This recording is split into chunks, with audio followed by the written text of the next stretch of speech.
I'm sitting here today, 73 years old, and I can still feel the stitches pulling at my side. That surgical scar runs from my rib cage down to my hip, a red, angry reminder that I gave my own flesh and blood to my son. Not my money, not my house, not my car. I gave him a piece of my body, a kidney that God put inside me to keep me alive. And you know what he did with that gift? He threw it back in my face like I was nothing. Like I was garbage he needed to step over to get where he was going. But here's the part that still keeps me up at night, even all these years later. When he did what he did, and Lord, you'll hear about it soon enough, my own wife looked me dead in the eye and told me I was wrong to be hurt. My other children, the ones I raised with the same love, the same sacrifice, they all nodded their heads and said I was being dramatic, being selfish. Can you imagine that? The man who nearly died giving life, being called selfish by his own family. If you've ever been thrown away by the people you die for, you might understand what I'm about to tell you. Before we go any further, do me a favor, hit that subscribe button and drop a comment telling me where in this world you're watching from. Because this story, this pain, it's bigger than just me. It's about what happens when love becomes a weapon and family becomes the enemy you never saw coming. My name is Solomon Price. Back when all this happened, I was living in a small house on the south side of Richmond, Virginia, the kind of neighborhood where everybody knew your business before you did. I was 68 years old, working part-time at a hardware store on Broad Street, just trying to make my pension stretch far enough to keep the lights on and food on the table. I thought I had lived enough life to handle anything. I thought I understood betrayal, disappointment, heartbreak. I didn't know nothing yet. The thing about Marcus is that he wasn't always the man who broke my heart. There was a time when that boy was my whole world, my firstborn, my pride. I'm talking about going back 30-something years when he was just a little thing running around our old apartment on Chamberlain Avenue with his shoes untied and his smile bigger than the sun. My wife Diane would dress him up every Sunday for church, and he'd stand between us singing those hymns like he understood every word about grace and mercy. His little voice would crack on the high notes, and I'd look down at him and think, this right here is why I work myself to the bone. Back then, I was driving a delivery truck for a beverage company, loading and unloading cases of soda in the Virginia heat until my back screamed for relief. Diane worked at the elementary school cafeteria, serving up trays of chicken nuggets and green beans to other people's children before coming home to feed our own. We had Marcus first, then came Shanice 2 years later, and finally Terrence, our baby boy, 3 years after that. 3 children in a 2-bedroom apartment with walls so thin you could hear the neighbors arguing about bills, about infidelity, about all the ways life wore people down to nothing. But we were happy. I swear we were. On Friday nights, I'd bring home pizza from that little spot on Brook Road, and we'd all sit on the living room floor because our dining table was too small. Marcus would tell us about his day at school, making us laugh with his impressions of his teachers. Shanice would show us her drawings, always pictures of our family holding hands under a bright yellow sun. And little Terrence would fall asleep in my lap while we watched TV, his head heavy against my chest, his breathing soft and steady like a promise that tomorrow would be just as good as today. I remember this one Saturday in particular, must have been around 1992 or 93. Marcus was about 12, right at that age where boys start thinking they're men, but they still need their daddy to show them the way. I took him with me to the hardware store where I'd pick up odd jobs on weekends, teaching him how to mix paint, how to read a measuring tape, how to look a customer in the eye and give them an honest answer. He was a quick learner, my Marcus. Had these long fingers that were good with tools, patient with details. The store owner, Mr. Chin, told me that boy had a future in construction or carpentry if he wanted it. Your son's got good hands, Solomon, he said. Good hands and a good head. That's a rare combination. On the drive home that evening, Marcus asked me something I'll never forget. We were stopped at a red light on Chamberlain, the sun setting orange and pink over the buildings, and he turned to me with those serious eyes that made him look older than his years. Dad, he said, you think I'll be like you when I grow up? I didn't know what he meant at first, so I asked him to explain. He said, "You know, working hard, taking care of family, doing the right thing even when it's hard." I reached over and put my hand on his shoulder, feeling the boniness of it, knowing he'd fill out someday into a strong man. "Son," I told him, "you'll be better than me. You'll have more opportunities, more choices. Just promise me you'll always remember where you came from and who helped you get there." He promised me that day. With his whole heart, he promised. I wish I could go back to that red light, to that sunset, to that version of Marcus who still believed promises meant something. Because somewhere between that boy and the man he became, something got twisted. Maybe it was when we moved to the better neighborhood after I got the job at the hardware store full time. Maybe it was when he went off to community college and started hanging around kids whose parents had money, real money, the kind that makes you forget you ever ate pizza on the floor. Or maybe it was just always there, hiding under the surface, waiting for the right moment to show itself. By the time Marcus was in his mid-30s, he had a decent job working in IT for a medical supply company. He'd married a woman named Keisha, pretty girl with expensive tastes and a way of making you feel small without saying a word. They had a nice apartment in the West End, drove matching SUVs, went on vacations to places Diane and I couldn't even pronounce. He'd stop by our house maybe once a month, usually when he needed something, help moving furniture, a loan to cover an unexpected bill, advice on dealing with his in-laws. And every time I'd help him, because that's what fathers do. That's what love looks like when it's real. But I started noticing little things that bothered me, little cracks in the picture Marcus painted of his perfect life. The way he talked down to his mother when she offered him food, like her cooking wasn't good enough anymore. The way he'd check his phone constantly when we were trying to have a conversation, like our words were just noise interrupting something more important. The way he'd brag about his bonuses and his business trips, then casually mention he couldn't help with Shanice's hospital bills when she had her emergency appendectomy. Diane would defend him every time. "He's busy, Solomon," she'd say. "He's got his own life, his own responsibilities." But I could see it. I could see my son becoming someone I didn't recognize, someone who measured love in dollars and respect in status. Still, I told myself it was just a phase, by just the pressure of making it in a world that didn't give black men much room to breathe. I told myself that underneath it all, he was still that boy who promised me at a red light that he'd remember where he came from. Then came the phone call that changed everything. It was a Tuesday morning in April, about 5 years ago now. I was getting ready for work, tying my shoes at the edge of the bed, when Diane's cell phone started ringing with that urgent tone that means bad news is coming. She answered it, and I watched her face go from sleepy confusion to pure terror in about 3 seconds. "What hospital? We're coming right now." She was already grabbing her purse, her hands shaking so bad she could barely hold on to it. "It's Marcus," she said, her voice breaking into pieces. "Something's wrong with his kidneys. They said he's in renal failure. They said..." She couldn't finish. She just stood there crying, and I had to be the strong one, had to hold her together, even though my own heart was trying to break through my ribs.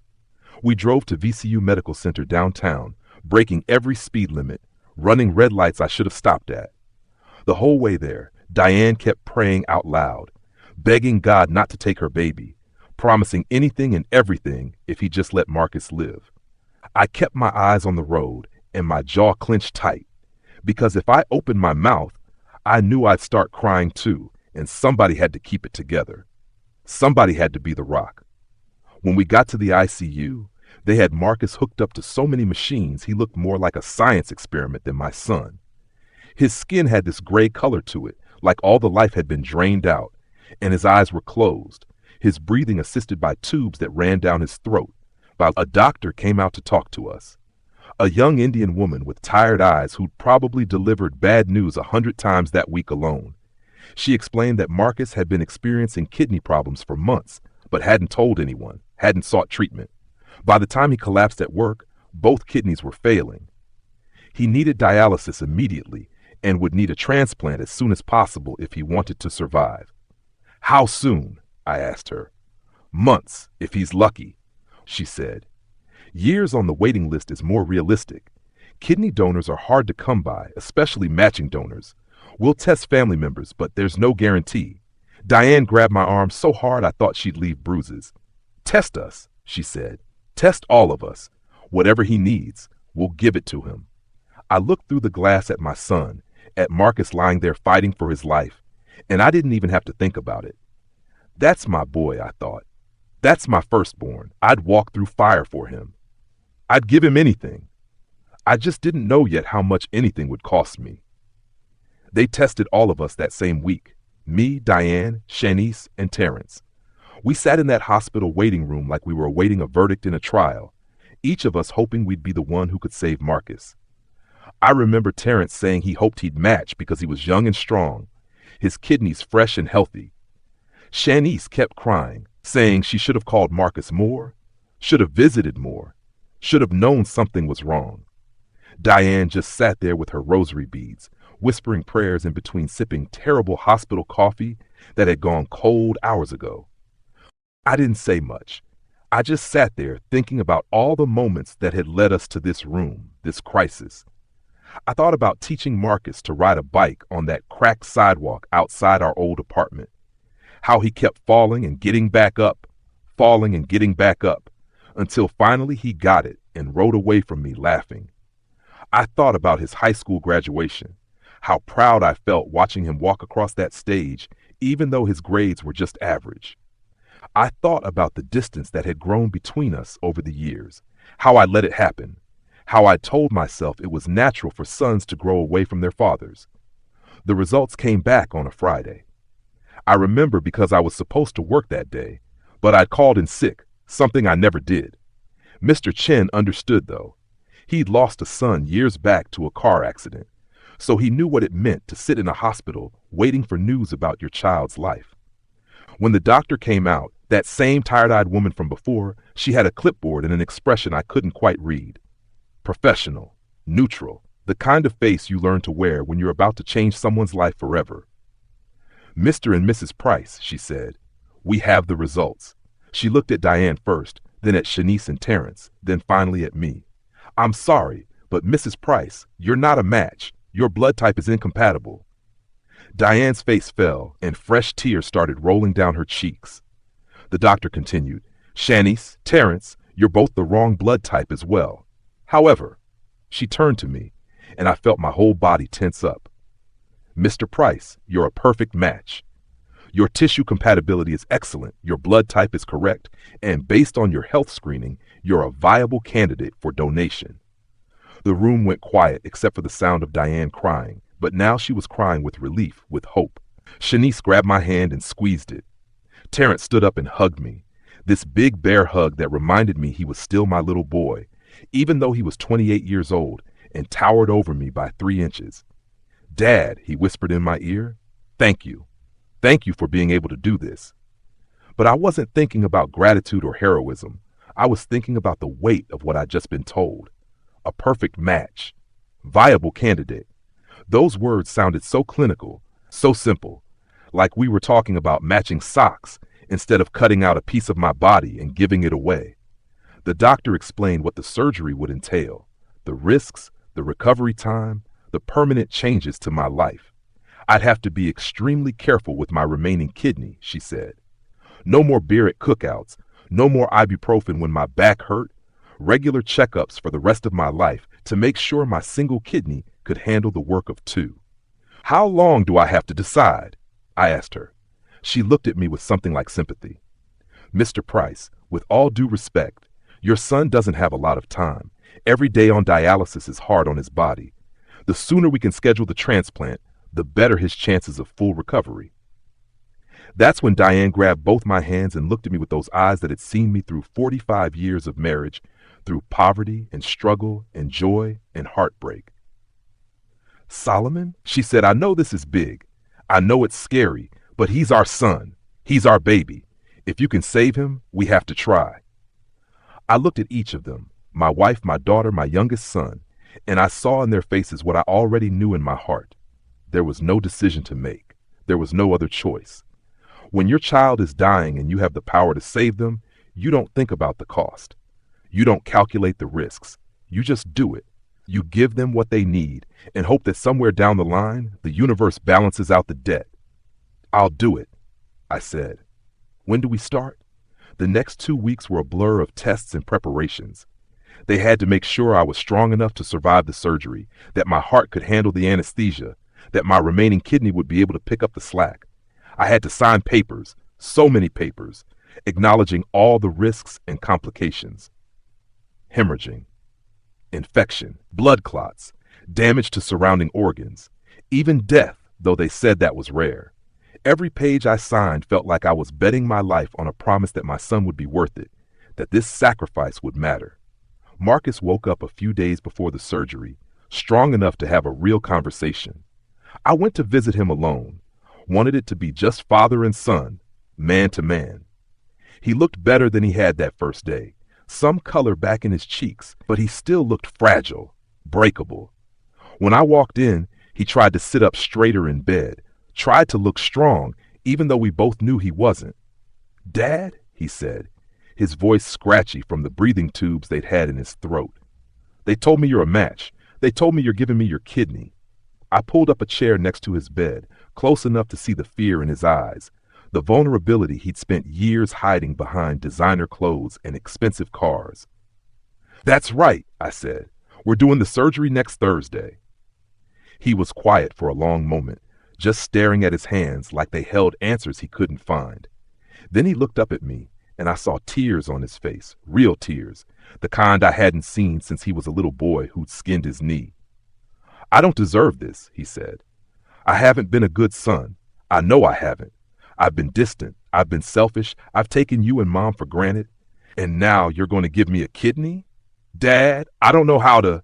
I reached over and put my hand on his shoulder, just like I did at that red light when he was 12 years old. "Marcus," I said, "you're my son. That's all that matters. We can talk about everything else after you're better. Right now, you just focus on getting through this. We're going to get through this together." He grabbed my hand and held it tight, and for a moment, I saw my boy again. Not the distant man with the expensive life and the cold wife. I saw the kid who promised me he'd remember where he came from. I saw the son I'd always believed he could be. "I promise, Dad," he said. "I'm going to make this right. After the surgery, after I'm better, I'm going to be the son you deserve. I'm going to take care of you and Mom. I'm going to make you proud." I believed him that day. God help me. I believed every word. The morning of the surgery, I woke up at 4:30, even though we didn't have to be at the hospital until 6. I couldn't sleep anyway. I'd spent the whole night lying in bed next to Diane, listening to her soft breathing, wondering if this was the last normal night I'd ever have. You don't think you're going to die, but you can't help wondering, you know? You can't help thinking about all the things you'd want to say if you never got another chance. I got up and walked through our house in the dark, touching things like I was saying goodbye to them. The kitchen table where we'd shared thousands of meals. The couch where I'd fallen asleep watching TV more times than I could count. The photographs on the walls. Our wedding picture, the kids when they were babies, family reunions and birthday parties and graduations. A whole life lived in this small house, a whole history contained in these rooms. Diane found me standing in front of the photo of Marcus's college graduation. She wrapped her arms around me from behind and put her head on my back. "You scared?" she asked. "Terrified," I admitted. "Me too," she whispered. "But you're the bravest man I've ever known, Solomon Price. You always have been." We drove to the hospital in silence, holding hands across the console. The sun was just starting to come up, painting the sky in shades of purple and gold. I remember thinking it was beautiful, thinking that if these were my last hours on earth, at least I was seeing something beautiful. Shanice and Terrence met us in the pre-op area, both of them puffy-eyed from crying. They tried to be strong for me, tried to joke around and keep things light, but I could see the fear underneath. They were about to watch their father get cut open, watch a piece of him get removed and given away.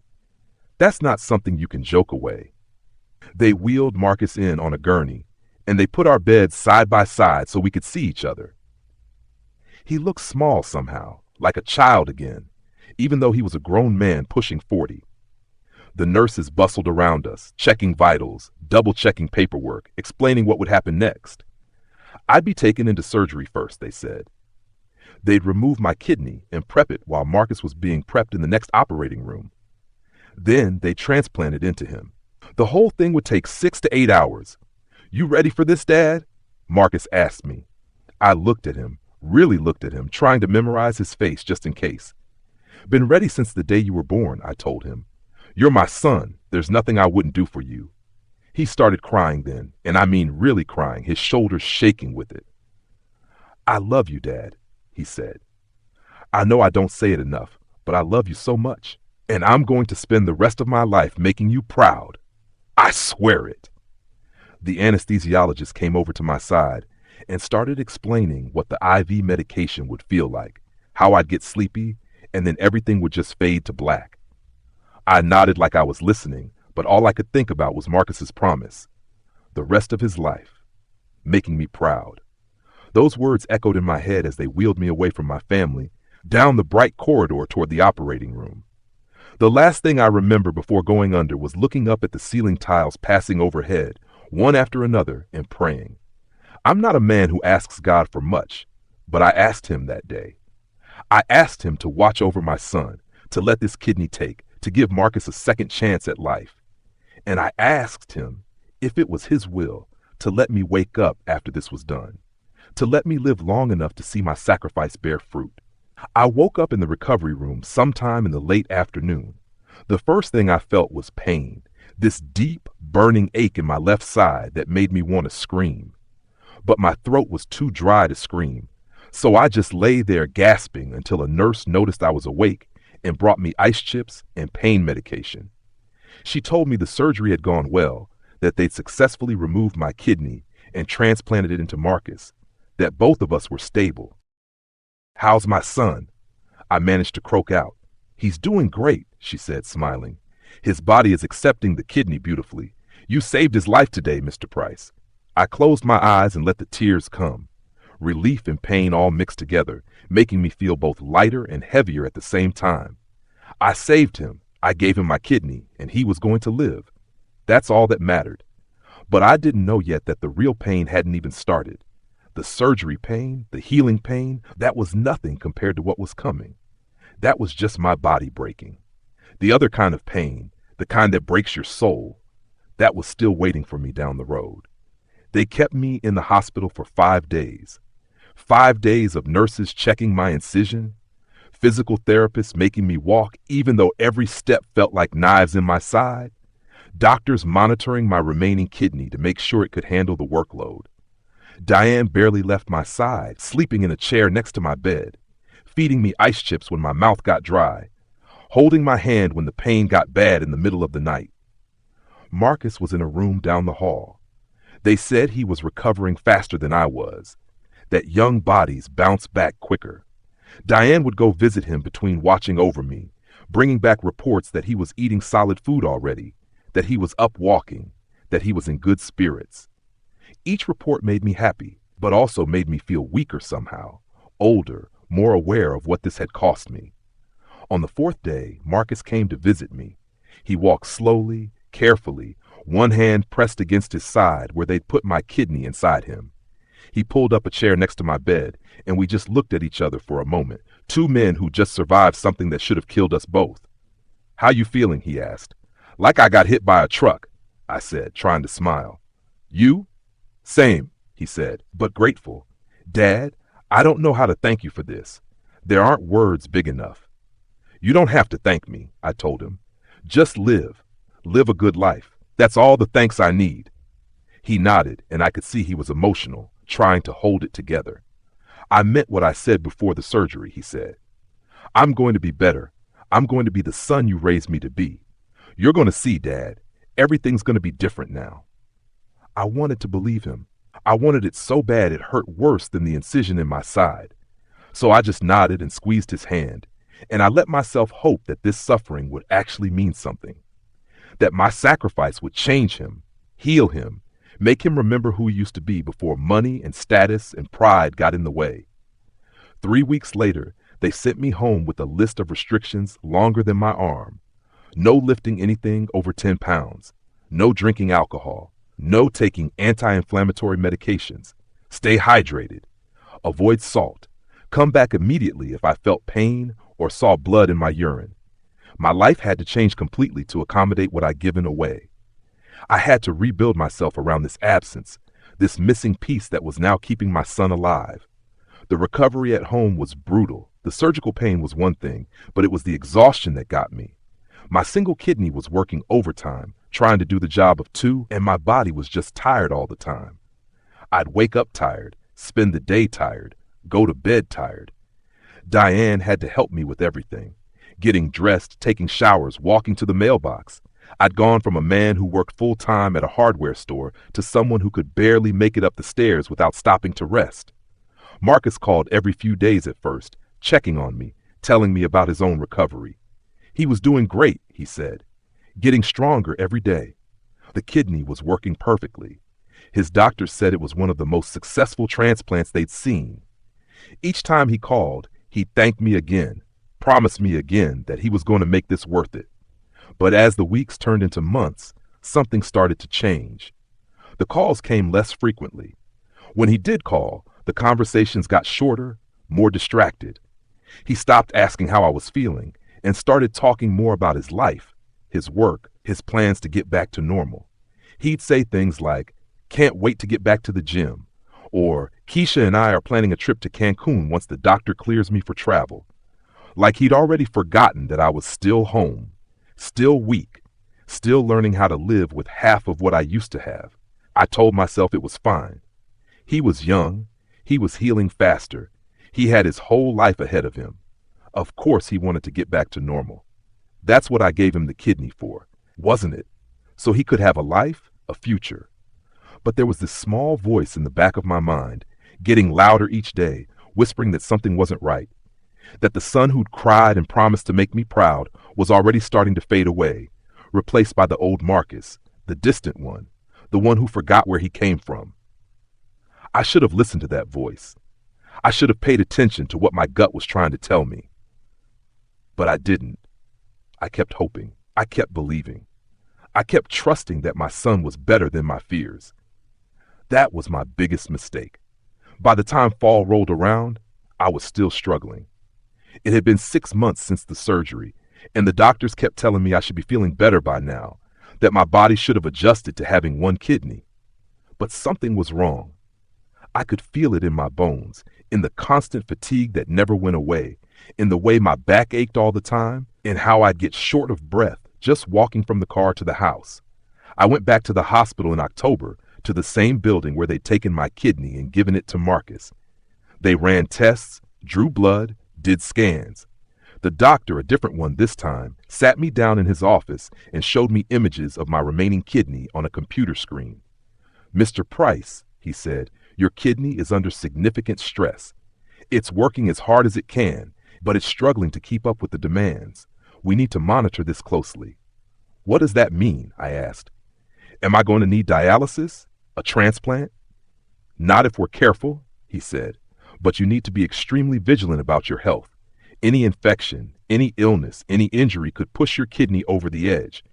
You need to think of yourself as fragile now, even though I know that's hard to accept." Fragile. That word sat in my chest like a stone. I'd worked my whole life, built a family, survived poverty and prejudice and every hardship the world threw at me. And now, at 68 years old, after giving away a piece of myself to save my son, I was fragile. When I got home and told Diane, she cried. Not the relieved tears from before, but angry tears, scared tears. "This isn't fair," she said. "You did a good thing. You saved our son. Why are you the one suffering?" I didn't have an answer for that. Good people suffer all the time. The world doesn't care about fair. Marcus came to visit that week, the first time he'd been to our house in over a month. He looked good, healthy, strong, his skin glowing with vitality, the kind of health I'd given him. He brought flowers for Diane and a box of sugar-free cookies for me, since I wasn't supposed to have sugar anymore. We sat in the living room, and he told us about his life. He'd gone back to work full-time, gotten a promotion, Bought a new house in the suburbs with a 2-car garage and a backyard big enough for a pool. You should see it, Dad, he said, his eyes lit up with excitement. It's beautiful. 5 bedrooms, 3 bathrooms, granite countertops, hardwood floors throughout. We're having a housewarming party next month. You and Mom should come. I listened to him talk about his dream house, his perfect life, and I tried to feel happy for him. I really did. But all I could think about was how I was living on disability payments because I couldn't work anymore, how Diane had to pick up extra hours at the school cafeteria to make ends meet, how we were one emergency away from losing our own house. And here was Marcus, thriving on my kidney, not once asking how we were making it financially. That's great, son, I said, trying to keep the bitterness out of my voice. I'm happy for you. Thanks, Dad, he said. Then he checked his watch, this expensive thing on his wrist that probably cost more than our mortgage payment. I should get going. Keisha's expecting me home for dinner. But hey, I'll call you guys about the housewarming party, okay? After he left, Diane and I sat in silence. Finally, she said what we were both thinking. He didn't ask how you're doing. He didn't ask about your doctor's appointment. He didn't even notice how weak you look. He's busy, I said, defending him out of habit. He's got a lot going on. Solomon, she said, and her voice was sharp in a way that made me look at her. When are you going to admit that our son is selfish? When are you going to see that he took your kidney and your sacrifice and moved on like it meant nothing? Don't say that, I told her. He's grateful. He told me he was grateful. Grateful? She said, her voice rising. Grateful is helping us with bills. Grateful is checking on you regularly. Grateful is remembering that his father almost died, giving him a chance to live. What Marcus is showing us isn't gratitude, Solomon. It's convenience. He's grateful when it's convenient to be grateful. I wanted to argue with her, but I couldn't, because deep down, I knew she was right. The housewarming party came and went, and we didn't go. I was too weak to make the drive, and honestly, I couldn't stomach the idea of walking through Marcus's beautiful new house while I was barely able to walk around my own living room. He called the day after to tell us we'd missed a great party, that everyone had loved the house, that Keisha's parents had been so impressed. He didn't ask why we hadn't come, didn't seem to care. That's when the resentment started setting in. I tried to fight it, tried to pray it away, tried to tell myself I was being ungrateful or selfish, but it grew anyway, like a weed in my heart. Every time I felt weak, every time I had to skip an activity I used to love because my body couldn't handle it anymore, every time I saw a medical bill I couldn't pay, the resentment grew a little more. Thanksgiving came around, and Marcus invited us to his new house for dinner. Diane and I drove out there, the whole way listening to her remind me to be nice, to not start anything, to just enjoy the day with our family.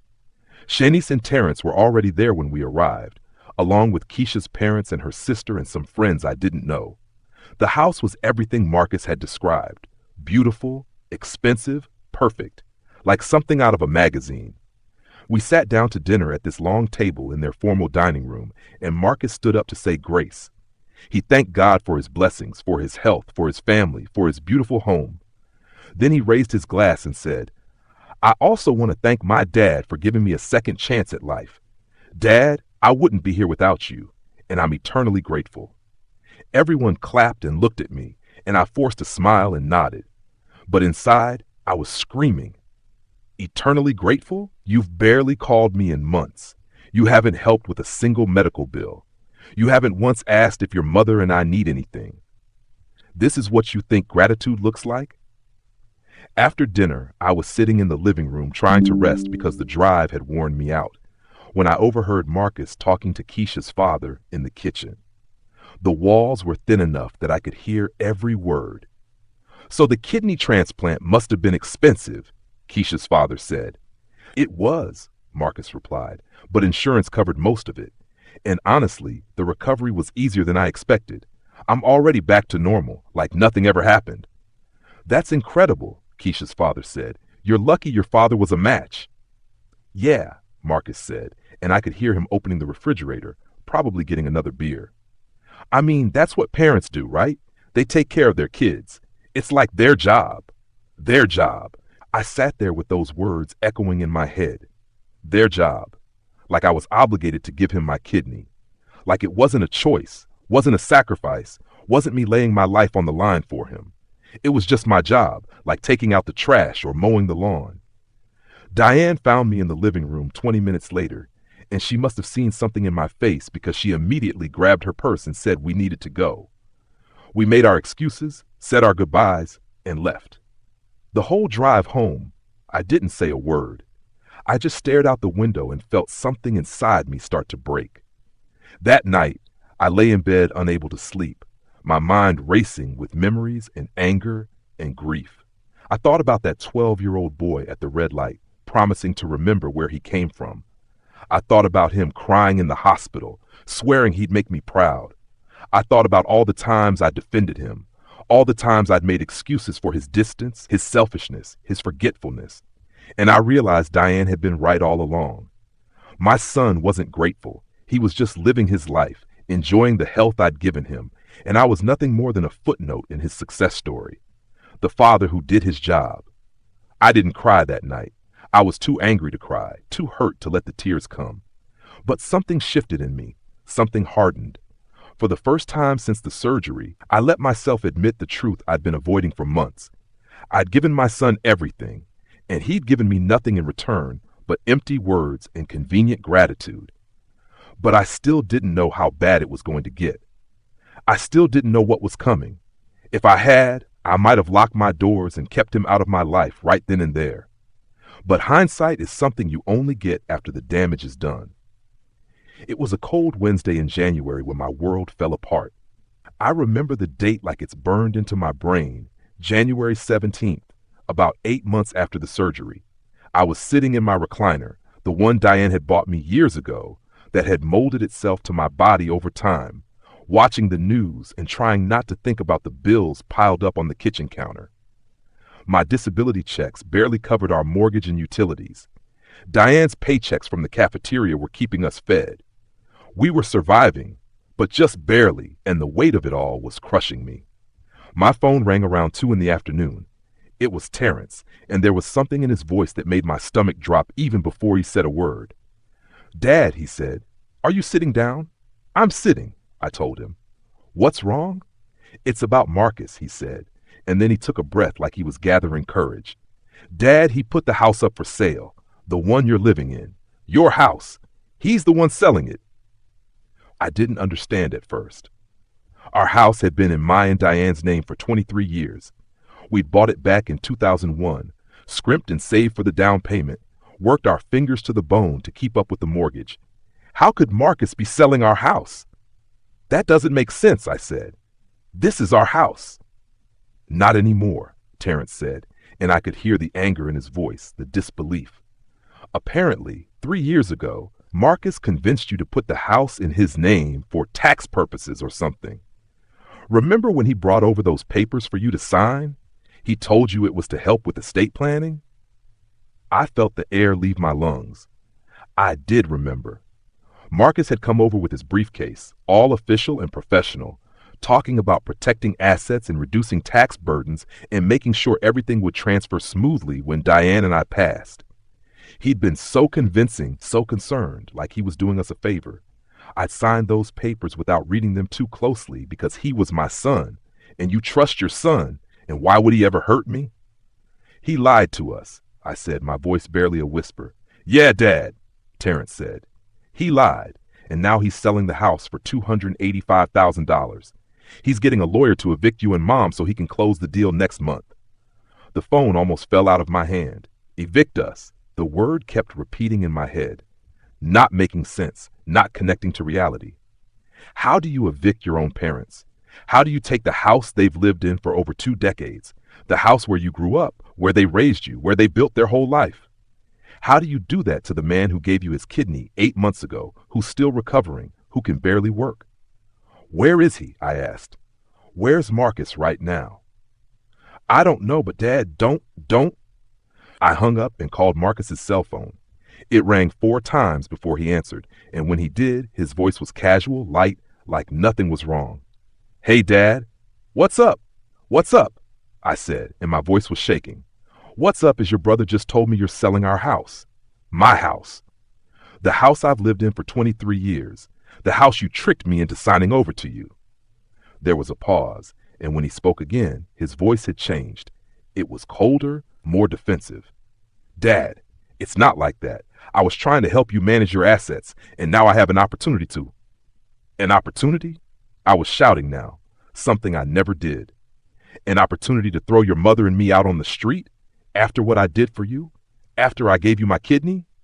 That's not fair, he said, and I could hear the annoyance in his voice, like I was the one being unreasonable. The kidney and the house are two separate things.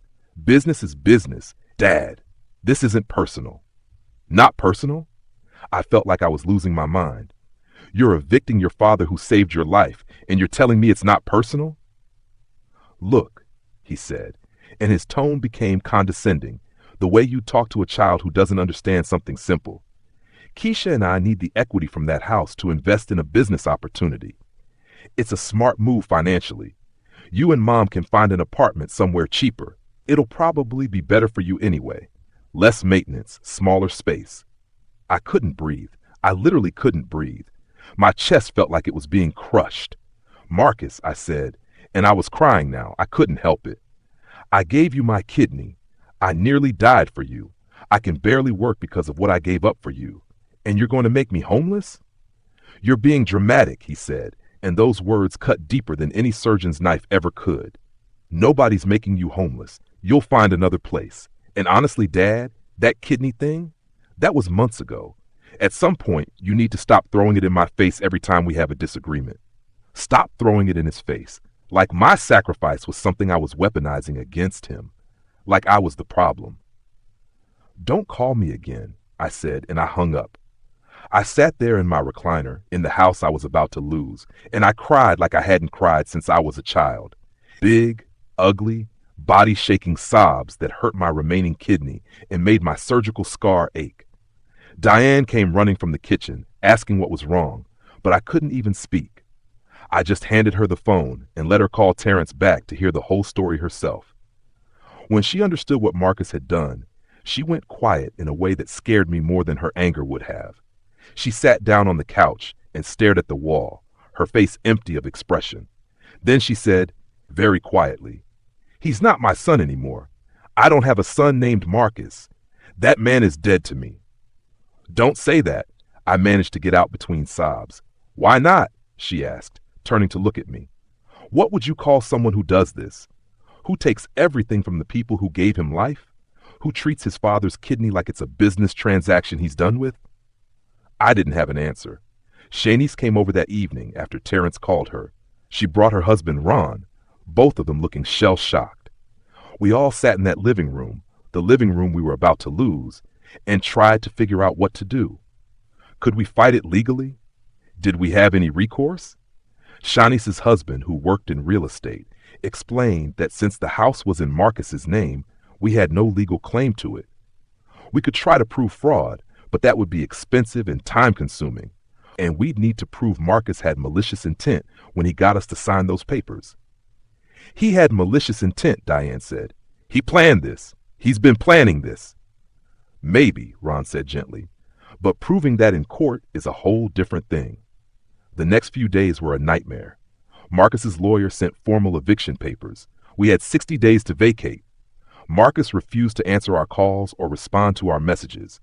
When Terrence went to his house to confront him, Keisha answered the door and said Marcus wasn't home, didn't want to discuss family drama, and we should all just accept that this was happening and move on. Move on. Like we were talking about changing restaurants, not losing our home. The whole family turned against Marcus. Shanice called him every name in the book and told anyone who'd listen what he'd done. Terrence drove to his office and confronted him in the parking lot. Nearly got into a physical fight before Marcus called security. Even Diane's sister, who usually stayed out of our business, called Marcus and told him he was going to hell for what he was doing to his parents. But not one of them could change his mind. Not one of them could make him see how wrong this was, how cruel, how unforgivable.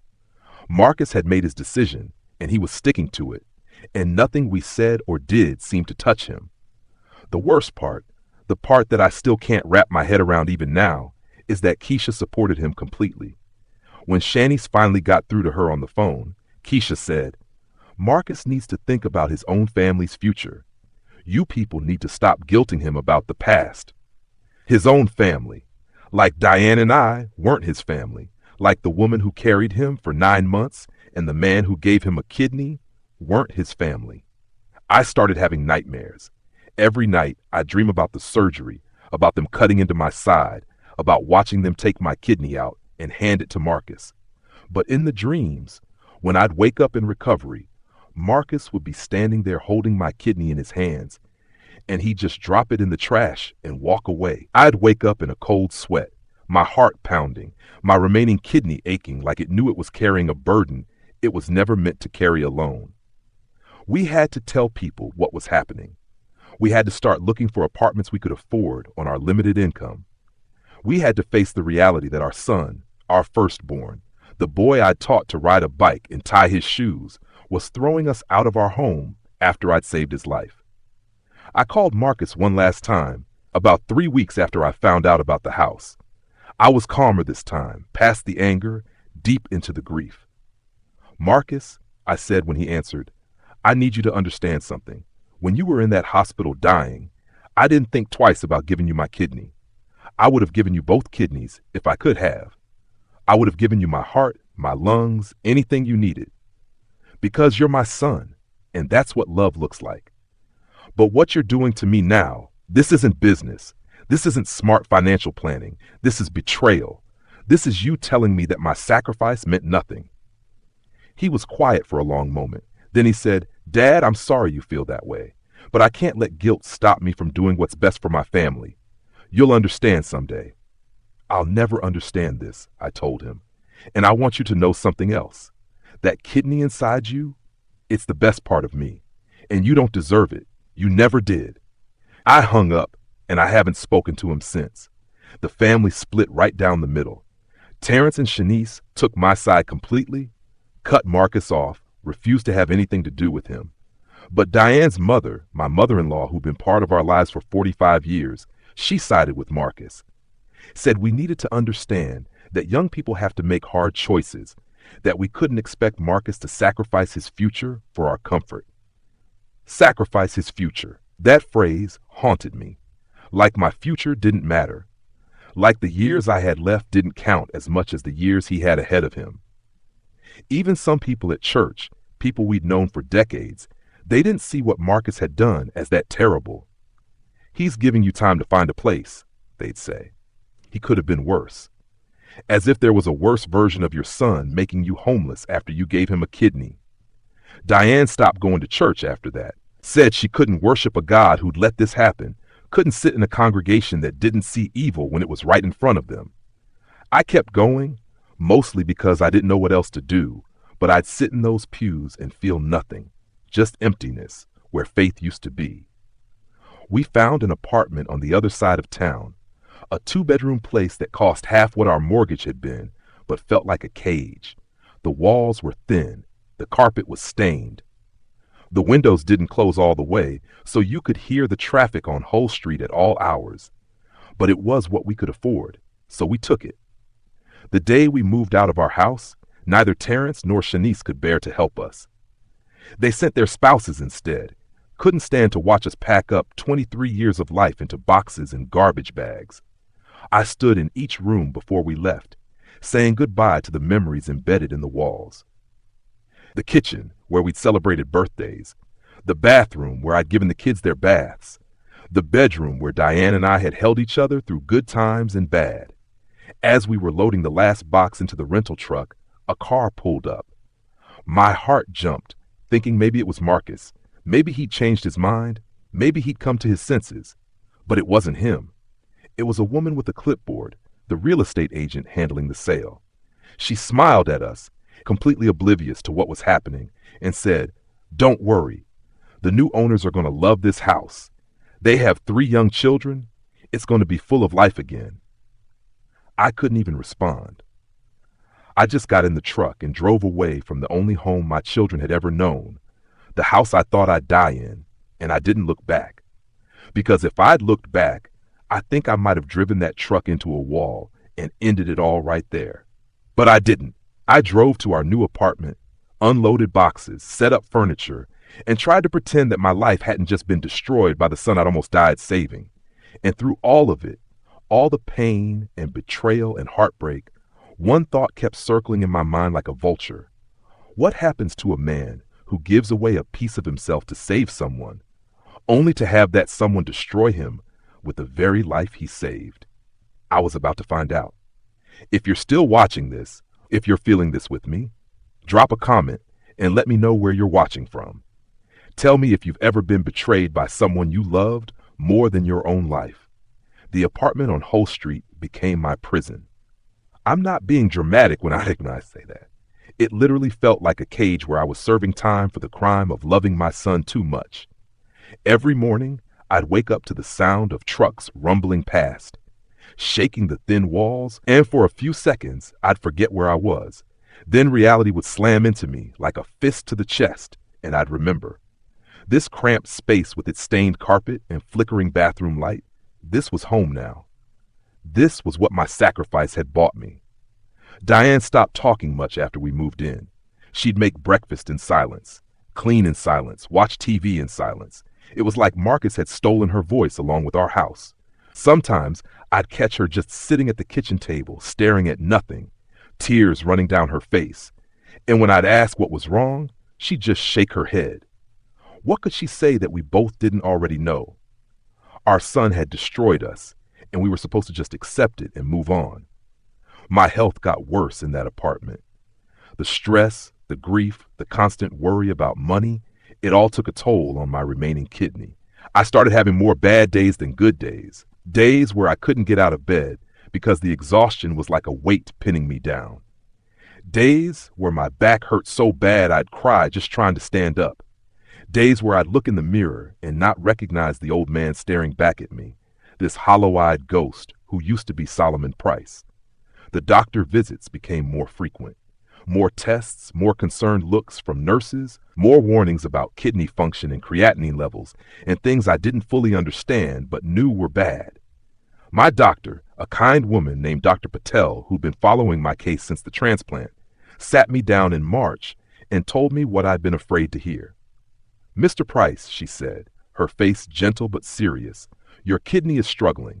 The stress you're under, both physical and emotional, it's affecting your health in measurable ways. If you don't find a way to reduce this stress, we're looking at potential kidney failure within a few years." "What am I supposed to do?" I asked her, and I sounded as broken as I felt. "My son took my house. I can barely afford this apartment. My wife is depressed. I can't work. How do I reduce stress when my whole life is stress?" She didn't have an answer for that. She just adjusted my medications and told me to come back in 6 weeks. Meanwhile, Marcus was living his best life.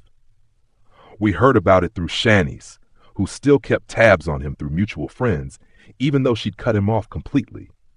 He'd bought another property, a rental house that he was fixing up to flip. He and Keisha had gone on a cruise to the Caribbean. He'd posted photos on social media. Shaughnessy showed them to me, even though I told her I didn't want to see. Photos of him smiling on a beach, holding a tropical drink, looking healthy and happy, and completely unburdened by what he'd done to his parents. In one photo, he was standing on the deck of the cruise ship at sunset, his arms spread wide like he was embracing the world. Shanice said the caption read, "Living my best life. Grateful for every blessing." Grateful. That word again, so empty, so meaningless coming from him. Grateful for the kidney I gave him. Grateful for the house he stole from me. Grateful for parents stupid enough to trust him. I made Shanice promise never to show me his photos again, but the damage was done. I couldn't stop thinking about that image of him on the cruise ship, living his best life on the ruins of mine. Terrence tried to help us financially. He'd slip Diane money when he thought I wasn't looking, pay for groceries, cover a utility bill here and there. But he had his own family to take care of, 2 kids in elementary school, and a wife who worked part-time. He couldn't carry us forever, and I couldn't bear to be a burden on my children. One child had already destroyed me. I wouldn't let myself destroy the other 2. The worst part, the part that kept me up at night in that thin-walled apartment listening to our neighbor's TV through the walls, was the question that haunted me. Did I make a mistake?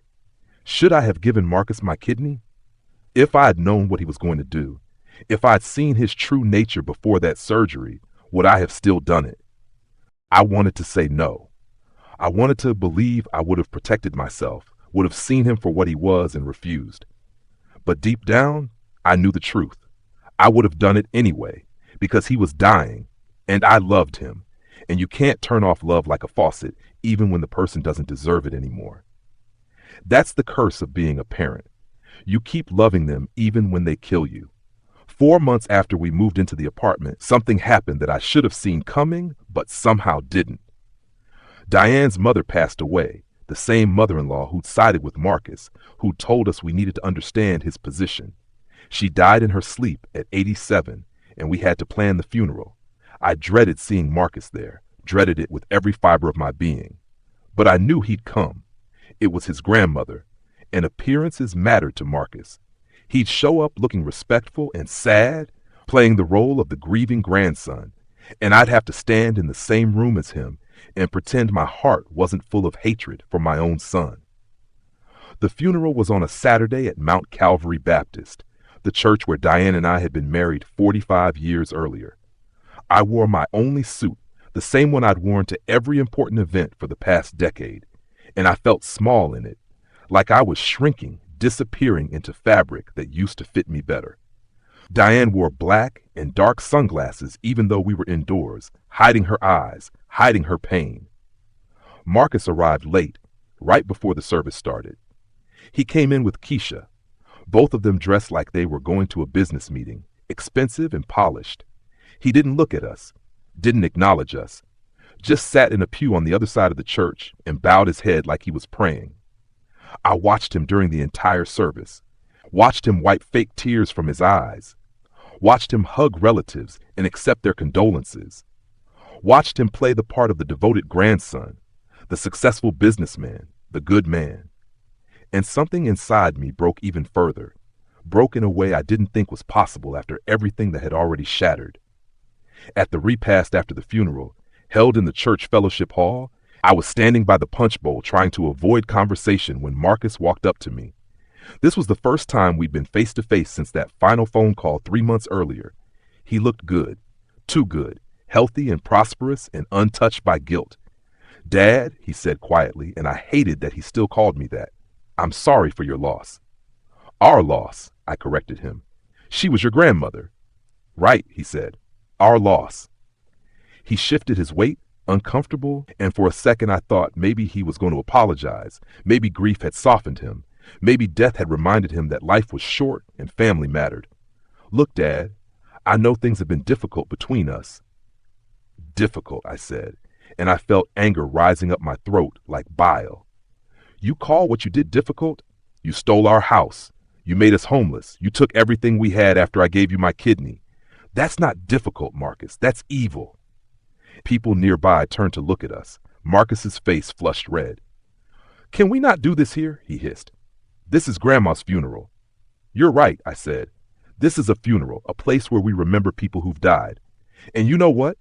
I'm standing here looking at my son, but he died a long time ago. The boy I raised, the one I loved, he's dead. You're just wearing his face." Marcus stared at me, and for a moment I saw something flicker in his eyes. Pain? Shame? Or maybe just annoyance that I was making a scene. "I tried to talk to you," he said. "I tried to explain my position, but you're so stuck on being the victim that you can't see reason." I laughed, and it came out bitter and harsh.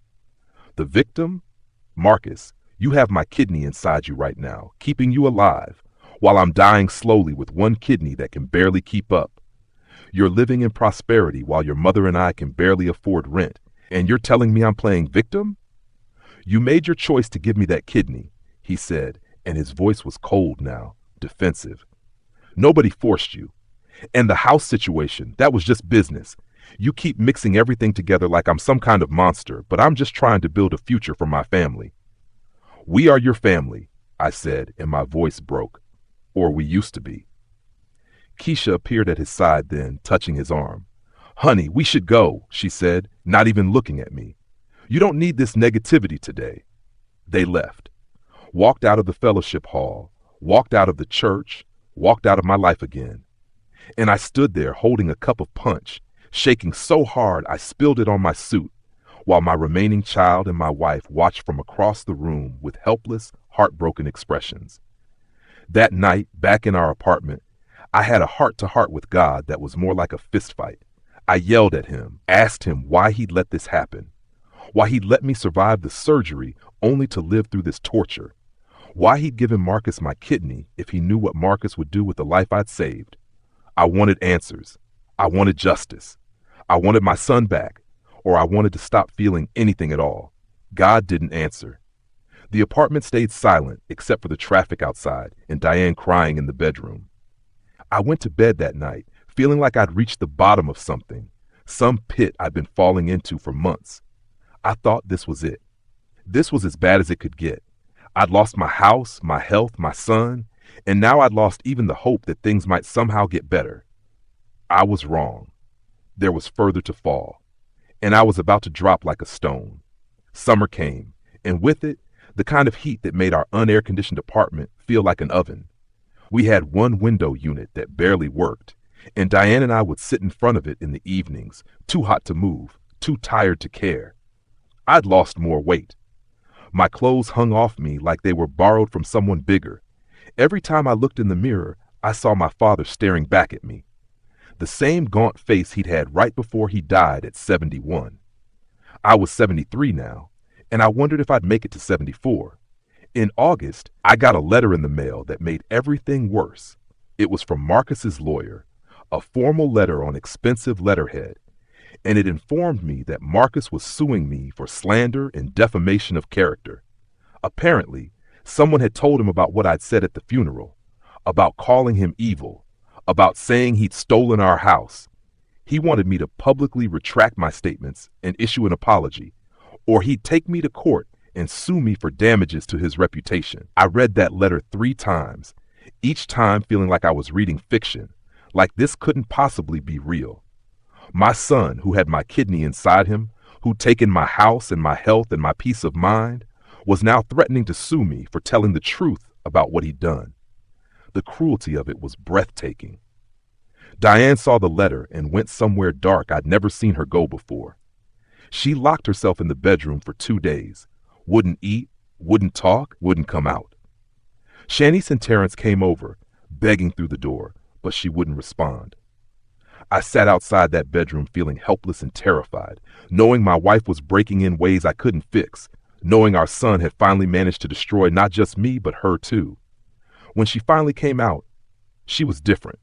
Her eyes were empty, hollow. She moved through the apartment like a ghost. She'd lost something essential, some core part of herself that kept her connected to the world. The doctors would later call it severe depression, but I knew what it really was. It was a mother's heart dying because her son had killed it. We couldn't afford a lawyer to fight Marcus's lawsuit, so I wrote a letter back myself. I told his lawyer that everything I'd said was true, that truth wasn't slander, and that if Marcus wanted to take me to court, I'd be happy to tell a judge exactly what kind of man he was. I mailed that letter and waited for the next attack. It came in September. Marcus served me with papers claiming I owed him $15,000 in back rent for the time Diane and I had lived in the house after he'd officially taken ownership. According to his lawyer, because the house had been in his name for 3 years, we'd essentially been living there as tenants without paying rent, and he was entitled to compensation. The legal logic probably made sense somewhere in the twisted mind of Marcus's lawyer, but the reality of it was insane. He wanted me to pay him $15,000 for living in my own house, the house I'd paid a mortgage on for 20 years, the house I'd only signed over to him because he lied to me about protecting assets. I couldn't fight anymore. I didn't have the money, didn't have the energy, didn't have the will. I ignored the papers. Let them sit on the kitchen table while I tried to figure out how to keep Diane alive and my own kidney functioning and my sanity intact. If Marcus wanted to bleed me dry, there was nothing left to bleed. He'd already taken everything. That's when Terrence made a decision that both broke my heart and filled it with pride. He took out a loan against his house, his own home, his family's security, and he paid Marcus the $15,000. He did it without telling me. Just went and paid it so Marcus would stop, so the lawsuits would end, so his mother and father could have some peace. When I found out, I broke down crying in a way I hadn't since I was a child. You shouldn't have done that, I told Terrence. That's your house, your family's future. You're my family too, Dad, he said, and there were tears in his eyes. You and Mom raised me to take care of family. Marcus forgot that lesson, but I didn't. I'll work extra shifts, pick up overtime, pay the loan back. But I'm not going to sit here and watch him destroy you anymore. That's when I understood something profound. I'd lost a son in Marcus, yes, but I still had children who remembered what family meant. Shanice and Terrence, they were the proof that Diane and I had done something right, that our lives hadn't been wasted, that love and sacrifice weren't always thrown back in your face. But even that realization couldn't stop my body from giving out. In October, I collapsed in the apartment bathroom. Just blacked out, hit my head on the sink, woke up on the floor with blood running down my face and Diane screaming for help. The ambulance took me to VCU Medical Center, the same hospital where they'd taken my kidney 2 years earlier. Different floor, different doctors, but the same sterile halls, the same smell of disinfectant and fear. Dr. Patel met me in the emergency room. She looked at my test results, and I could see the concern in her face before she said a word. Solomon, she said, we were past formalities now, past pretending this was just routine. Your kidney is failing. Your creatinine levels are dangerously high. Your blood pressure is through the roof. If we can't stabilize you, you're going to need dialysis, possibly another transplant. Another transplant. The irony of it hit me like a truck. I'd given my son a kidney, and now I was facing the same fate he'd faced. Except I was 73, and transplant lists don't favor old men who've already donated an organ. Except I had no son who'd give me a kidney, no family with medical insurance and resources and the ability to save me. How long do I have? I asked her. If we can manage your stress, your diet, your medications perfectly, she said, maybe a few years of good function. But Solomon, you have to know, your prognosis isn't great. Living with one kidney is hard enough. Living with a failing kidney after all you've been through, that's... She didn't finish. She didn't have to. They kept me in the hospital for a week, trying to stabilize me. Diane came every day, sitting by my bed, holding my hand, both of us not talking much because what was there to say?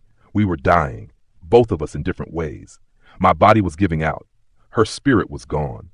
And the son who could have prevented all of this was out there somewhere, living his best life on the foundation of our destruction. Shanice and Terrence came too, bringing flowers and magazines and trying to keep things light. But I could see the fear in their eyes. They were watching their father fade away, and they knew why. They knew who was responsible. And there was nothing they could do to fix it except be there, which was more than enough, which was everything. On my last day in the hospital, a nurse came in to check my vitals, and she made small talk while she worked. So, she said cheerfully, I bet your family can't wait to have you home. Your son must have been so worried. I didn't correct her.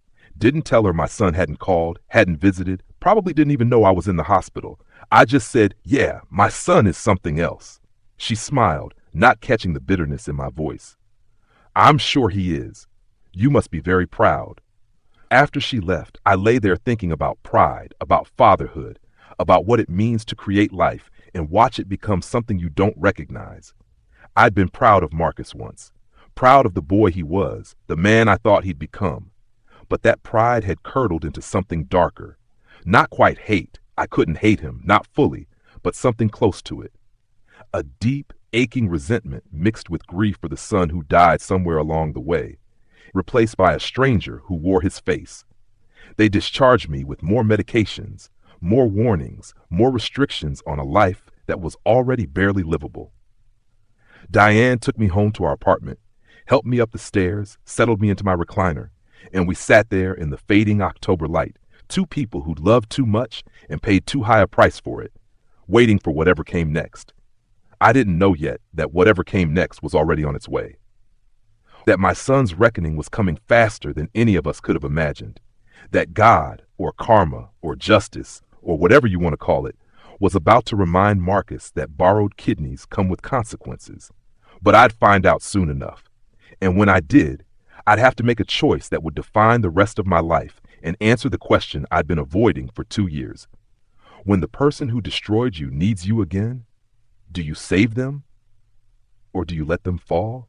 The call came on a Tuesday in November, right after Thanksgiving. It was Keisha, and I almost didn't answer because I deleted her number months ago and didn't recognize it. But something made me pick up, some instinct that this was important, that ignoring it would be a mistake. "Mr. Price," she said, and her voice was different than I'd ever heard it, small, scared, human. "It's about Marcus. He's in the hospital. Her voice broke. "The kidney is failing. Your kidney, they don't know why, but it's shutting down, and they're saying he might need dialysis again, might need another transplant. He's asking for you." I sat there holding the phone, feeling absolutely nothing. Empty. Hollow. After everything he'd done, after every way he destroyed us, his kidney was failing, and he wanted me now. Wanted his father. Wanted the man he'd tried to sue, the man he'd made homeless, the man who'd given him everything and received nothing but pain in return. "I'll be there," I heard myself say, and I don't know why I said it. Maybe habit. Maybe hope. Maybe just because I'm an old fool who can't stop being a father even when his son stopped being a son. VCU Medical Center. Third time I'd been in this building in 2 years. Third time these walls had witnessed my family's suffering. I walked through those doors with Diane beside me, both of us silent, both of us afraid of what we'd find and what we'd feel when we found it. Marcus was in ICU, in a room that looked almost identical to the one he'd been in 2 years ago when his kidneys first failed. History repeating itself, life coming full circle. He was hooked up to machines again, his skin that same gray color, his eyes closed. But this time, I didn't feel that immediate panic, that rush of paternal love that makes you want to fix everything. I felt cold, watchful, careful. Keisha was sitting in a chair beside his bed, and she stood up when we came in. She'd been crying, her expensive makeup smeared and running. "Thank you for coming," she said. "I didn't know if you would." "What happened?" I asked. She shook her head helplessly. "They don't know exactly. Some kind of rejection maybe, even though it's been 2 years, or an infection he didn't catch in time, or damage from—" She stopped herself, but I knew what she'd been about to say. Damage from stress. Damage from the life he'd been living, the choices he'd been making, the karma he'd been accumulating. A doctor came in, a young black man who looked exhausted. He explained the situation in medical terms I barely understood, but the basics were clear. Marcus's body was rejecting my kidney. The organ I'd given him, that had worked perfectly for 2 years, was now failing rapidly. They'd started him on high-dose immunosuppressants, but it might not be enough. He might need dialysis within days. He might need a new kidney if they couldn't save mine. "Can he hear us?" Diane asked quietly. "He's sedated right now," the doctor said, "but yes, you can talk to him. Studies show that patients can often hear family members even when they appear unconscious." After the doctor left, Diane and I stood on opposite sides of Marcus's bed, looking down at the man who used to be our son. He looked smaller somehow, diminished. The machines breathing for him, monitoring him, keeping him alive, just like 2 years ago, except this time I had no kidney to give him. This time I was barely alive myself. "I can't do this again," Diane whispered. "Solomon, I can't watch another son die, even if he is a monster. I don't have it in me." I reached across Marcus's body and took her hand. "He's not dying yet," I said. "He's sick, but he's not dying." "But he might," she said. "And what do we do then? Do we grieve? Do we celebrate? Do we feel guilty for all the times we wished he'd just disappear?" I didn't have an answer. I'd spent the last 6 months hating Marcus, resenting him, wishing I could take back my kidney and let him face the consequences of his cruelty.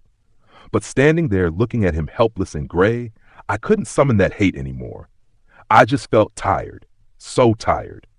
Keisha left us alone with him after a while, going to get coffee or make phone calls or maybe just to escape the weight of what was happening. Diane and I sat in chairs on either side of Marcus's bed and we waited for him to wake up, for doctors to give us updates, for something to change. Hours passed. Evening turned to night. Nurses came and went, adjusting medications, checking monitors. Finally, around 9 o'clock, Marcus's eyes fluttered open. He looked confused at first, disoriented. Then his eyes focused on me, and I saw recognition dawn. "Dad," he croaked out, his voice raw from the breathing tube they'd removed an hour earlier. "You came," I said. He tried to sit up but couldn't manage it. "They told me," he said. "The kidney. Your kidney. It's failing." "I know." Tears started rolling down his face.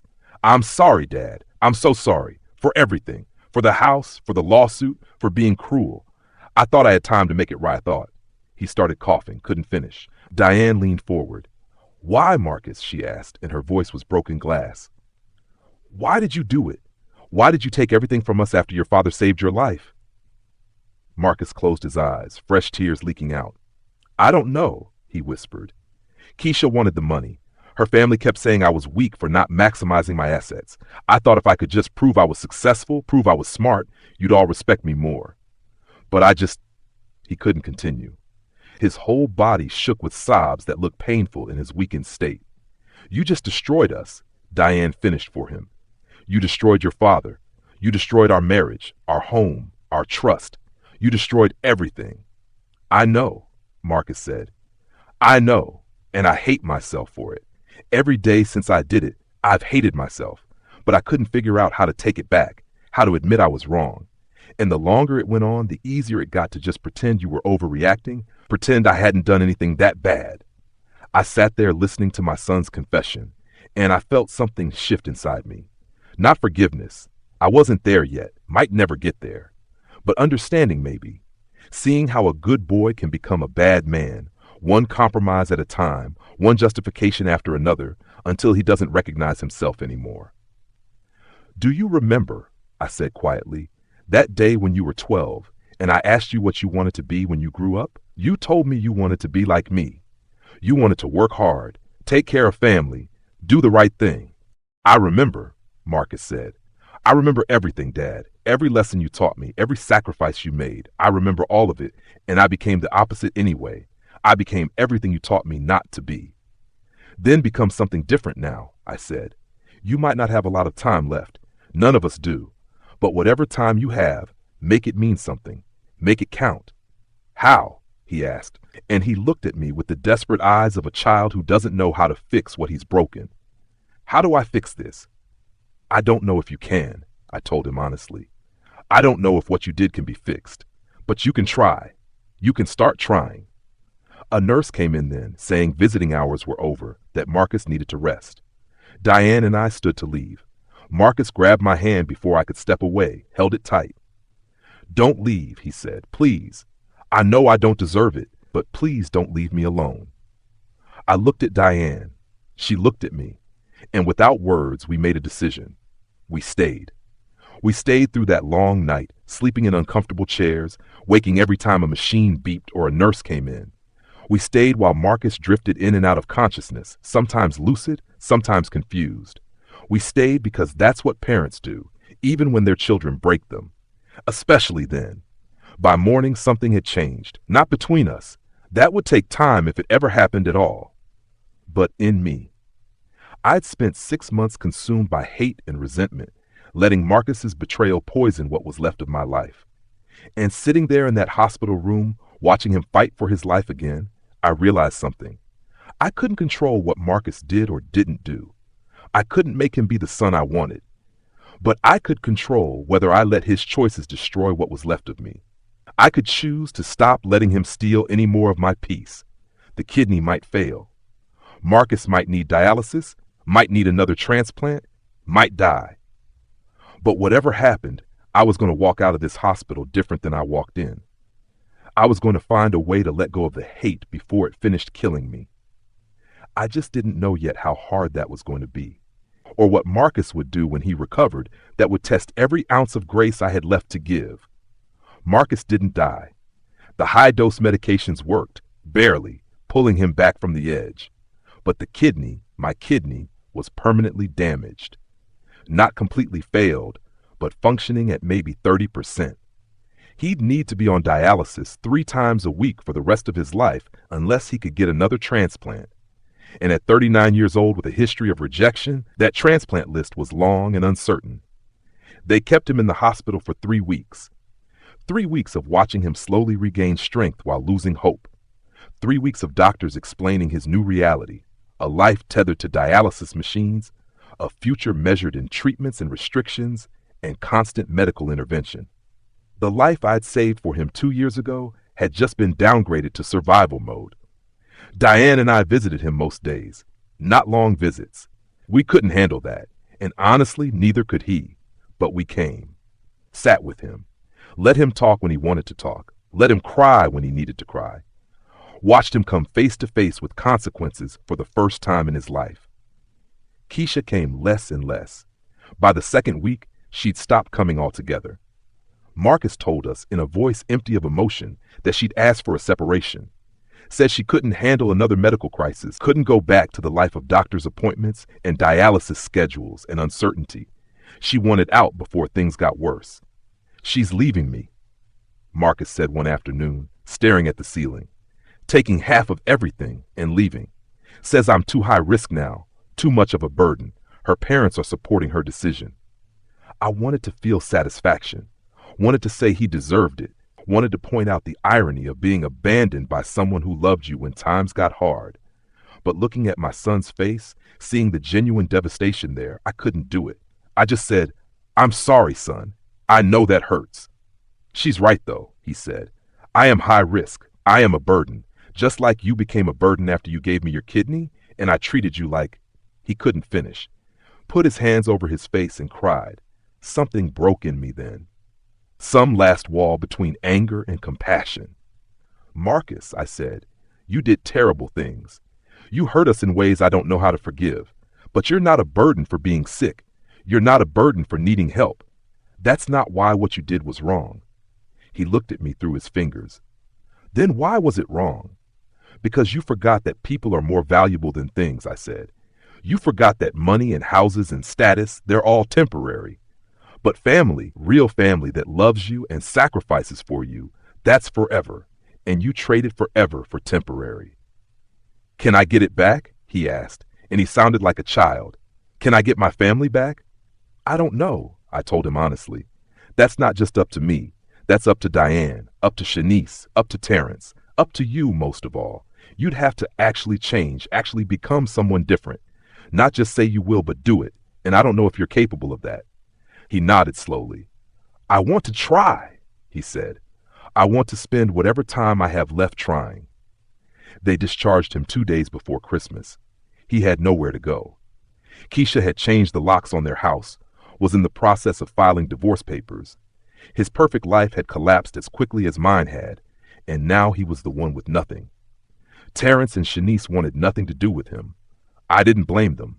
They'd watched him destroy their parents, they'd watched their mothers sink into depression, watched their father's health fail. There was no forgiveness in their hearts, and they had every right to that anger. But Diane surprised me. After Marcus was discharged, after we'd driven him to a cheap motel where he'd be staying temporarily, she came home and said something I never expected. We should let him stay with us. I what her? He's our son, she said. I know what he did. God knows I'll never forget it. But he's sick, he's alone, and he's going to die if someone doesn't help him. I can't. Her voice shook. I can't be the kind of person who turns her back on her child even after everything. I thought I could, but I can't. Our apartment barely fits the two of us, I said. Where would he even sleep? The couch, she said. Or we give him the bedroom, and we take the couch. I don't care about comfort anymore, Solomon. I just care about living with myself when this is all over. So we brought Marcus home, to our tiny apartment that he'd indirectly forced us into, to the life he'd made so much smaller. And we watched him set up his dialysis supplies in our bathroom, hang his clothes in our closet, try to figure out how to be a guest in his parents' home that should have been his parents' home, but wasn't because of him. The first few weeks were hell. Terrence stopped talking to us. Shanice called crying, asking how we could do this, how we could let him back in after everything. Our church friends didn't understand. Our neighbors gossiped. Everyone had an opinion about whether we were being saints or fools. I think we were both. Saints because we were choosing compassion over revenge. Fools because we were opening ourselves up to being hurt again. Because who's to say Marcus wouldn't betray us one more time given the chance? But slowly, carefully, something started to change. Marcus went to dialysis 3 times a week, and I started driving him because he was too weak to drive himself. We'd sit in that clinic for 4 hours while machines cleaned his blood, and we'd talk, really talk, for the first time in years. About his childhood, about my failures as a father, about his marriage, about money and pride, and all the ways both of us had gotten lost. He sold the house, our old house, and gave us the money. All of it. $285,000. He said he'd already given Keisha her half in the divorce, and this was ours, what we'd earned with 20 years of mortgage payments, what he should never have taken in the first place. With that money, Diane and I bought a small house. Not big, not fancy, but ours. A place where we could breathe again, where the walls didn't vibrate with traffic, where we had a yard and a kitchen table and rooms that felt like home. Marcus helped us move in, weak as he was. Painted walls, assembled furniture, worked until he was exhausted and had to rest. Terrence and Shanice came around eventually, not forgiving but willing to be in the same room. Christmas that year was quiet and strange, but we were together. Broken, scarred, but together. It's been 3 years since Marcus's kidney failed. 3 years of dialysis, of doctor visits, of waiting for a transplant that might never come. 3 years of him living with us, trying to be the son he should have been all along. He's not perfect. Some days he's distant. Some days he's irritable from the treatment. Some days I see flashes of the old Marcus, the selfish one. But most days he tries. He helps Diane with groceries. He listens to my stories about the old days. He calls his brother and sister, trying slowly to rebuild bridges that may never be fully repaired. My kidney is hanging on, barely. I'm 76 now, moving slower every day, but still here. Still watching my son fight for life 3 times a week. Still wondering if he'll get that second chance he desperately needs. Last month, something happened that I never could have predicted. Terrence got tested to see if he could be a donor for Marcus. Not because he forgave him, he was clear about that, but because he was tired of watching his brother suffer, tired of holding on to anger that was eating him alive. He was a match. Not perfect, but close enough. When they told Marcus, he broke down crying in a way I'd never seen. Deep, body-shaking sobs that seemed to pull years of pain and regret out of him. I don't deserve this, he kept saying. I don't deserve another chance. None of us deserve what we get, Terrence told him. But that's what family means. We save each other anyway. The transplant is scheduled for next month. Terrence giving his older brother a kidney, giving him life, giving him what I gave him 3 years ago. History repeating itself, but different this time. Different because Marcus is different. Different because he knows the cost now, knows what sacrifice really means. I think about that a lot these days. About how suffering changed my son. How losing everything taught him what mattered. About how my kidney failing inside him was somehow the beginning of him finding his way back to being human. People ask me if I regret giving Marcus my kidney, knowing what he did afterward. And I tell them the truth. I regret what he did, but I don't regret loving him. I don't regret trying to save him. Because that's what parents do. We love our children even when they break us. We save them even when they don't deserve it. We keep hoping they'll find their way back to the people we raised them to be. Marcus will never be that 12-year-old boy at the red light again, the one who promised to remember where he came from. Too much has happened. Too much has been broken. But maybe he can be someone new, someone who understands that every breath is borrowed, every day is a gift, and family, real family, is the only thing worth holding on to when everything else falls apart. Last week, Marcus asked if he could say something to me. We were sitting on the porch of our little house, watching the sunset, and he turned to me with tears in his eyes. "Dad," he said, "I know I can never make up for what I did. I know I can't give you back those years, that health, that peace of mind. But I want you to know that your kidney, the one that's failing inside me, it taught me everything I needed to know about who I want to be. It's been the best teacher I ever had." I reached over and squeezed his shoulder. "Then don't waste the lesson," I told him. "When Terrence gives you his kidney, you honor it. You live right. You become a man who deserves that sacrifice. I will, he said. I promise, Dad. This time I really will. And you know what? I believe him. Maybe that makes me a fool. Maybe he'll disappoint me again. But I'm choosing to believe because that's what faith is. Trusting in something you can't prove. Hoping for something you can't guarantee. If you're still watching, if you've stayed with me through this whole story, I want you to know something. Forgiveness isn't weakness. Giving people second chances isn't foolishness. Sometimes the hardest, bravest thing you can do is keep loving someone even after they've destroyed you. Because that's how people change. That's how broken things sometimes get repaired. I gave my son a kidney and he broke my heart. But somehow, through all that pain, through all that darkness, we found our way back to each other. Not to where we were, but to somewhere new. Somewhere more honest. Somewhere that acknowledges the scars, but doesn't let them define everything. That's my story. That's what happened when I gave away a piece of my body and almost lost my soul in the process. I'm still here, still breathing, still fighting with one damaged kidney and a heart that's been shattered and glued back together more times than I can count. But I'm here. And my son, for all his faults and failures, is still my son. And that has to mean something. That has to be worth something, even if I'm not sure yet exactly what.